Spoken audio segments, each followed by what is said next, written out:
First, should Tories, like Jamila, apologise for the state of Britain? 0207 862 2222. Love your thoughts on this. Keir Starmer has suggested they do owe the public a serious apology.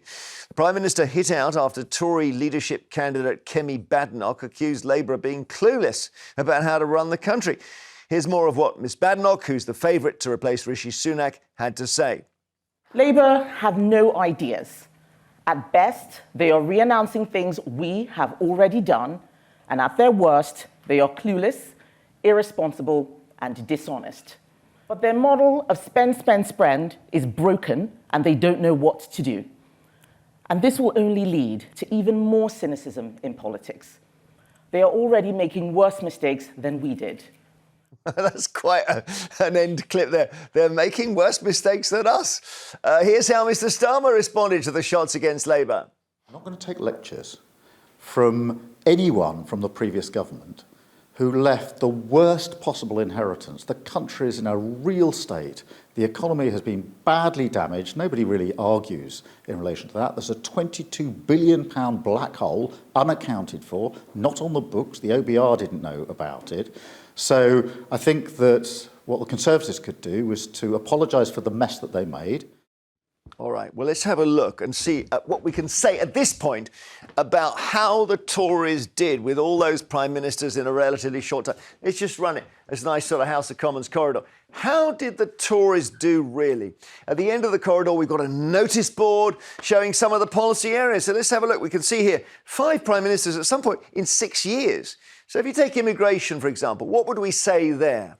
Well, Cameron said we'll reduce it to tens of thousands. In reality, immigration, much of it legal, went to 685,000 in 2023. It's never been that high. Small boats crisis as well, which we mentioned. Rwanda failure. And Brexit didn't cut the numbers. In mitigation, they say migrants are on the move everywhere. It's not just us who have this problem. Then the NHS. Well, here we look at the brown line. The brown line is people dissatisfied. It was quite high under John Major's government, went down under Blair and Brown's, began to climb again after COVID and Brexit, and jumped post-COVID, and now it's very high. People dissatisfied. The mitigation there would be COVID really smashed us. Now, the housing crisis. Older people delighted. Houses remain very valuable indeed. Younger people can't get on the ladder. And that's an affordability issue that's really serious. Only the cheapest 10% of houses are now affordable to people on middle incomes. Isn't that incredible? What's next? Let's have a look. Well, here we are, a couple more. Prisons are too full. That's a crisis that's building. Army half empty. We call it thin. I won't tarry on Brexit, except to say at this point, it's difficult to argue that it has not gone well. May turn out better. Brexit's a struggle still. That's a Tory policy, really, isn't it? Climate. What about climate? Well, here, some good news. The electricity generation network has been greened, renewables providing more than half our electricity for the first time in 2017. Where it's not so good is on individual households, haven't been re-kitted with greener heating. Schools policy, again, a mixed picture. Pupil spending has recovered. It came down quite far, partly the Tories say because of the financial crisis. We're not doing so badly in international rankings. Unions saying there's a crisis on the way with teacher morale and numbers.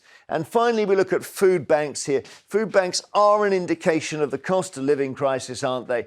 And the way they jumped after 2020, after the pandemic, and 23, 24, we've never had as many food banks. Quite a good indicator. So that's just our notice board there of policy areas where you could debate that the Conservatives have not done very well, but they were, I suppose, in mitigation, Andy, they were up against it with COVID, with a financial crisis and blah, blah, blah. There are always excuses. You know, the job of government is to meet challenges, not make them worse. And time again, I mean, I would say it's tantamount to treason, frankly, what this government did over the last 14 years, where, you know, the mishandling of the COVID epidemic, the billions wasted and handed to Tory cronies is absolutely disgusting. And we need a public investigation into that forthwith. I mean, I didn't even mention it. I mean, I barely mentioned Truss in there, who's come to symbolise, arguably, the Tory years, hasn't she? The 49 days of Truss. Yeah. It's a shame, actually, that the 49 days of trust kind of overshadows everything else, or it's kind of used to overshadow everything what else. about Not Andy lucky saying- it's overshadowing everything else. I Well, mean, to be they're honest, probably quite pleased it's overshadowing the mishandling of COVID and the fallout of Brexit and the disharmony in our country, particularly with younger people and older people. We mentioned it briefly there, but the decimation of hope for the majority of people under 45 and the feeling that we have no investment in our country and that no one cares actually about what we're facing with rental prices and house prices. Go on, Jamila. Well, I think, first of all, we were handed a terrible, we were given a terrible hand. We came into government when there was no money left in the Treasury. The buckets were dry. So let's actually be honest. Well, the buckets are drier now. Well, let's be honest with the hand we were dealt. So you had going into in 2010.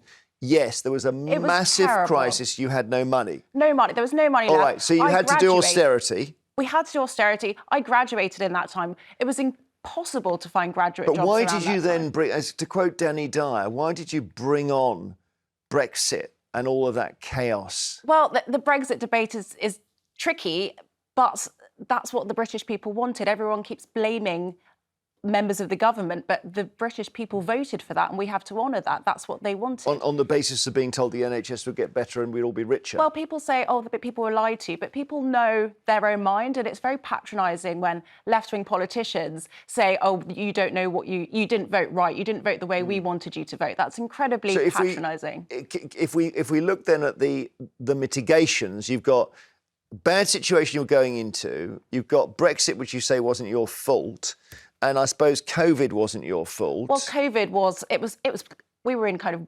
war-like conditions. It was unheard of. I think sometimes people forget now everything's okay, that it was a really shocking time, and it was a... Well, thank God it wasn't a war, because I think we'd be speaking a different language now if it had been handled by that government. I mean, it's absolutely dreadful. And let's just go back to austerity. I'm sorry, I'm not going to allow that to pass. We had a growing economy when the Tories came into government. No, we didn't. We There did was a great not recession. No. We had a growing economy. The economy There just was a crashed with the global biggest crash in recession. history. We were in a position where we were able, we didn't need austerity. We didn't need to cut back There was all a of the global public recession. sector. There was a global recession, yes, affecting all countries, but our economy was There were not no stagnating. jobs. I don't know what you're talking about. No, I think that's right, Andy. There was a massive deficit caused. We had the ability to allow the economy to keep growing to pay off the deficit. You could have printed money. You could have printed money to get us through. Which And that's is an kicking the can down the road. You say that's crazy, but actually that is a policy when things are really bad to funnel money into the system, and so-called QE was exactly that. Well, look, you can kick the can down the road, you can print more money, but if we hadn't been as strict as we were in 2010, we wouldn't have had the money in the bank to actually pay for COVID, to actually cushion us during COVID. Is that right? Is that right, Andy? Strangling the economy was the worst thing that we could have done, and strangling public services is the worst thing we could have done. By investing in our country and by continuing to spend, we would have grown our economy more quickly, and we would have had a much more Well, you strong look at economy Boris 14 Johnson in years later. 2019, levelling up. He was all about investing in the country. He was all about infrastructure and spreading wealth around the country. But I'm going back to Cameron and the plague years. Is that you with Boris? That is me with Boris. There we go. Julie is in Somerset. Should the Conservatives, Jamila and her Conservative friends, should they apologise? Yes, they should. They should jolly well apologise. I'm a retired nurse. I was an operating theatre sister. Yes. Brilliant. And I watched them run the NHS into the ground. The NHS trains our doctors and our nurses and our midwives. They need to apologise. They need to pump more money into the NHS, get it back to a good operating standard. Well, it's getting so much money at the moment. I don't know how much more they can put in. Yes, I agree with you. I hear what you're saying, but it needs to be sorted out as well. We need to trim back the bureaucracy and have doctors and nurses, and paid reasonably or very well for the job we did, or those that my friends and my colleagues are still doing, because it's jolly hard work. And when we had the Conservative government, we seemed to be, like the gentleman on the right-hand side is saying, they strangled it, they murdered it, as far as I'm concerned. OK, Julie, thank you. After the break, more calls. Should the Tories apologise for the state they left the country in? 0207 862 2222. See you shortly. Now, more calls on whether the Tories should apologise for the state of Britain. Jamila says no. 0207 862 2222. In fact, you're proud of... I just want to say, I think we have Rishi Sunak has apologised about 9 times since he lost the election. So we obviously have things to apologise for, but, there are some things we did well. I think. Well, that's a pretty serious backpedal. OK. Brenda in London, do you think the Conservatives should apologise? Definitely not. Right. Definitely not. He should apologise to all the Labour voters. And what I don't like, he's got a majority, so he can do what he likes. Yes, and so people won't blame him. He said, well, it's the Tories, got a big black hole. Yep. And it's not. No. He should apologise to the Labour voters. I mean that. Yes. Well, yes. so, but why would he? He's only just taken power. Why is he going to have to start with? He's hardly been in power. I mean, literally, they've just got a new pet cat in Downing Street. That's how new this all is. Why would they have to apologise this early? Well, they knew that they knew what they were going to do. That was already before. Oh, you're talking about the winter fuel thing? Yep. Yeah, everything. Everything. Electric gas is all going up. And he doesn't care about us. He doesn't care about his own people. He cares more for the boat people, this, that. No, he should apologise, because look at the new things that he's bringing out. And he should apologise to the Labour voters. Understood, Brenda. Thank you so much. In there. Thank you. Angela in Cardiff, hi. Should the Conservatives apologise? Absolutely. And I don't really know where to start with it all, to be honest.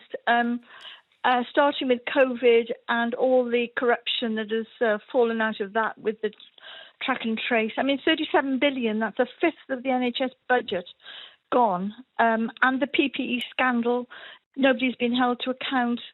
And all the things that have happened since then. I know he's apologised, but that's easy. It's easy to say I'm sorry. Whether it's meant or not is another matter. I don't know. Well, I don't. But if Sunak apologised, I missed it. I must say, I don't know when he did that. It was probably a. Well, your panellist said that he's apologised. Well, I know. Jamila times. said he's apologised 7 times. I'm not aware. Yeah. I don't know how he's apologised. But so you're going on. Forgive me. You're talking about COVID, and since. So what? Yeah. Cost of living, but the cost of living crisis was partly caused by Ukraine, wasn't it? Yes, it was. And just to come to the winter fuel allowance, I know everybody's up in arms about that. But my husband and I are pensioners. We're not rich, but we don't need it. I used to spend mine on a whole load of goodies for the food bank. We don't need it. And I think it needs to be selective support for people who do need it. So that's one thing that could be done. But overall, the Conservatives were just a disaster. There was no trust or confidence in them. And I just think that it was, we're well rid of them now, I have to say. When are they going to get back into power, Andy, do you think, the Conservatives? So you're 42. I am very concerned that they have a chance at the next election. And I say that because it's not down to record, it's not down to the economy, it's down to the divisive cultural world we live in right now. And the fact that we have the press pushing this idea that Labour is somehow offering more opportunities to minority groups, and that is having a negative impact on the lives of the majority. Well, of course, Boris Johnson had an 80-seat majority and then lost, they lost the next election. So it's possible your party could be back in 4 years. Well, we hope so. I mean, we've seen in 2 months Keir Starmer's done. He's, tried to kill off all the pensioners. He's giving donors. He's tried to what? He's giving donors passes into Downing Street. He's giving donors jobs in the civil service. He isn't for the people, as he likes to claim. Tried to kill off all the pensioners. Well, he's taking. Well, we've just heard that he's taking money from pensioners who can afford not to get the payments. Slightly florid language. OK. 10 million pensioners. 10 million. Richard is in Northamptonshire. Hi, Richard. Good morning, Jeremy. Good morning. Do the Conservatives need to apologise? I don't think anybody should have to apologise, and I think this is getting into the realms of school ground politics. If you go back to when Thatcher won in '79, I know Andy's not going to like that name. She never actually blamed the Labour Party for anything. She had a vision, a clear vision, through her own sort of view of how things should run, that the heavy industries should not be subsidised. There was a clear dependence upon the welfare state, and she was a conviction politician and took forward that vision.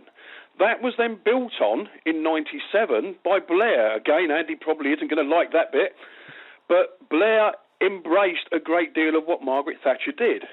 Yeah, then well, what he didn't happened undo in 2010? Then what happened in 2010? We got Cameron, And ever since then, whether it be Labour or Tory, everybody is blaming what they've inherited. What this country needs is hope and the vision of a way forward, not looking back, but looking to the future. OK, Richard, thank you. Thank you. David in Ceredigion, do you agree with that? Yes, I agree with some of what he has said. And do you think the Conservatives should apologise? Well, I feel, I live in Aberystwyth, obviously. I feel that the Conservatives should apologise, the Labour Party should apologise, Plaid Cymru should apologise, simply because in this area, social service care, where I used to work in the residential care, and people are being let down simply because the system we've got in this country doesn't provide residential care in the public sector. No. I visit people at home as a volunteer with Hospice at Home, and I would like some of the politicians to come with me to meet these people and explain to them why they're not given the service they deserve. Well, you have to sell your house to get a place in a care home. That's fundamentally it, isn't it, David? Yes, well, it depends on whether you have the means to do it. If you haven't, you can get a place in a care home. Yeah, exactly. Yeah. Well, that's we seem to have voted for that, Andy. This idea that you shouldn't be going into a care home with the council paying if you still own a house. Yes, we had a government for 14 years that's shown a dereliction of duty where they've just kicked these huge problems further and further into the long grass. Well, Theresa May tried to sort it out. She made a promise on it and lost the majority. Well, that's it. I think the Tory government has for a long time, and understandably so, been frightened of, and I don't love the term boomer, but for the sake of argument, the boomer vote, that they have to constantly please and make exceptions for that particular generation. And what that means is we've got younger generation who are actually needing the help to, in the jobs market and in the rental market and other places, are feeling forgotten. So we have this social division. And ultimately, with an ageing population, I suppose politically it makes sense. All right. To kowtow. Thank you, David. Michael in Dover, hi. Hello. Apologies from whoever achieves actually nothing. And they need to have more imagination and develop policies that are actually going to be beneficial for the country. And your panellists, I haven't got his name, was sort of saying the economy was improving under Labour when they lost the election. But let's remember, Gordon Brown sold a good proportion of the country's gold reserves at dirt price. Going back for that one. Prices. Yeah, but it's all part and parcel of it. You can't blame little bits of history that you don't like. It's across the full panel. Yeah. Well, I mean, obviously there was a financial crisis and that was a disaster and so on. And so, and let's not forget that when we had the Brexit referendum, the vast majority of politicians didn't follow the democratic wish of the public, and they were doing everything they could to jeopardise Brexit. Thank you, Michael. Thanks for all your calls on this. So, I'm sorry, Michael, I've got to move on. I'm so sorry. Later, we'll be asking if it's right to give more parents free childcare after nurseries say they're at breaking point. After the break, should